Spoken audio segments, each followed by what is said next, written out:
Repeat, আমি আবারও বলছি, দুটি জিনিস মানুষকে সবচাইতে বেশি আল্লাহর জান্নাতে প্রবেশ করায়। একটি হচ্ছে আল্লাহর ভয়, তাকওয়াল্লাহ, আরেকটি হচ্ছে সুন্দর আচরণ, হুসনুল খুলুক।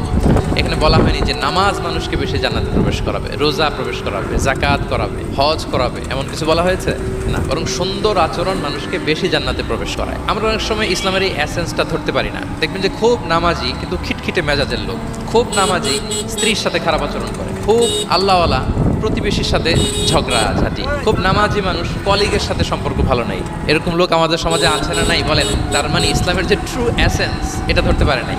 আশেপাশের নেইবরের সাথে, কলিগের সাথে, বন্ধুদের সাথে, সহপাঠীদের সাথে যে ভালো আচরণ করতে হয়, গুড বিহেভিয়ার করতে হয়, এবং এটাই যে আমাকে সবচেয়ে বেশি জান্নাতে প্রবেশ করানোর মাধ্যম হতে পারে, এটা আমরা ভুলে যাই। প্রিয় বন্ধুরা, আমরা যেন এই ব্যাপারটাকে ছোট মনে না করি। সবচেয়ে বেশি জান্নাতে মানুষকে প্রবেশ করায় তাকওয়াল্লাহ, হুসনুল খুলুক, আল্লাহর ভয়, আর একটা কি সুন্দর আচরণ। অনেক ছোট ছোট বন্ধুদেরকে আমি দেখতে পাচ্ছি অডিয়েন্স